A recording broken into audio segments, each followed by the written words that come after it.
I'm Mike Bradner, and this is Capitol Views, and we're here with Charlie Huggins, the president of the Alaska State Senate. And Charlie, let's talk a little bit about budget and where we're going and what some of the problems are. Yeah, thank you, Mike, and thanks for the opportunity to speak to Alaskans. The budget. Now let's start with that. But let me back up a moment. I mean, this is 2014. We're about a month into it, and three things that are kind of important to the Huggins family have already happened. One of which was a birthday.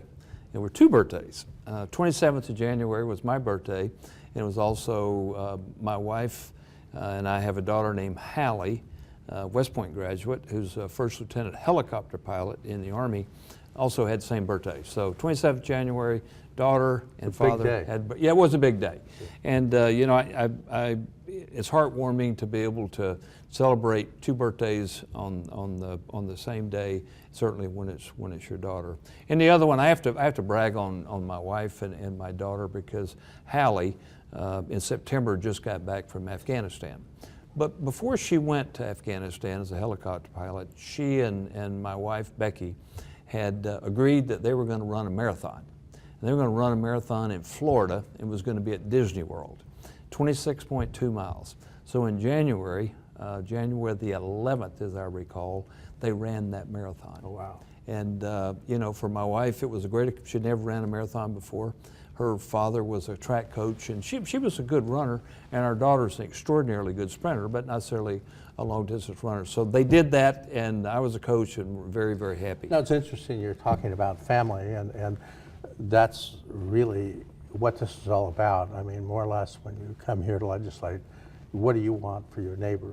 You know, what do you want for, I mean, your own sense of family and concern for the neighbors and people around you. I mean, what do you want for them? Yeah, and that, well said, because in my discussions with my neighborhood, but it's not just that, you can go to the Kenai Peninsula and work northward, and you say gas and gas pipeline, and people say, woo, I'm for that. Because number one, there's a benefit for it. They understand the economics, and everyone likes to be involved with the first. And this would be the first opportunity for us to market gas off the North Slope. Restart Agrium, have an export component, and then have an assured, affordable gas that would be available. And you know, quite frankly, our northern neighbors in Fairbanks in particular are freezing to death because they can't afford to heat the houses. That's one part. The other part is the gas pipeline is not just about the rail belt. I mean, Harold Hines did an extensive study on how we could work the logistics to get LNG and other gas forms out to some of the rural areas, and I'm enthusiastic about that, because if there's any place worse than Fairbanks, it's the bush when it comes to... You know, you drive through the Midwest and farm country and you see these huge propane tanks and LG tanks that are sitting on farms. And, precisely. And there must have been hold out there on a semi for processing. So it's not impossible to do some of this. Yeah, but to make that gas pipeline happen, I think is one of those synergistic effect projects that Alaskans recognize. This is good for most everybody I know, so let's get on with it. And so the challenge for the legislature is just get on with it. And it's a phased project. In this particular year, we have to empower a couple of commissioners and the head of the Alaska Gas Development Corporation, Dan Fauske, to be able to represent the state. But the beauty of it is fail-safe in the sense that they have to bring back a product, which has to, the legislature has to recognize and concur in to move forward to the next step. Well, people think about that there's gas available in the Kenai, Anchorage, Matsu, but that's not completely true in the Matsu and the Kenai. There's huge areas that are unserved by natural gas. Yeah, you may have the benefit of electricity that's generated, but not for home heating. Yeah, no, exactly. And then the other part of this is, I mean, there's some huge projects, but there are 5 offtake points that are part of the gas pipeline. So some of the intermediate points where gas can be offtake, if you will, is hugely important as we start to gasify. But we have to look at all the tentacles that reach out and make that work. You know, I'm enthusiastic when I think about the budget, not what the challenge is, but what an opportunity is for us to address it. And the constituency I represent, and Alaskans in general, say, you know, we don't think that the spending habits that you, the legislature's developed over the last few years, is sustainable.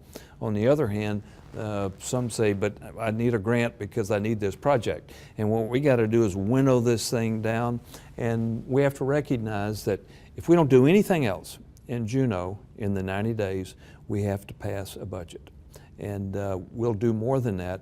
And I'd just like to brag on my colleagues in the Senate, and my good friend Mike Chenault as the Speaker in the House, is that people recognize the merits of the things we must do and we're talking about now, and there's a spirit of cooperation.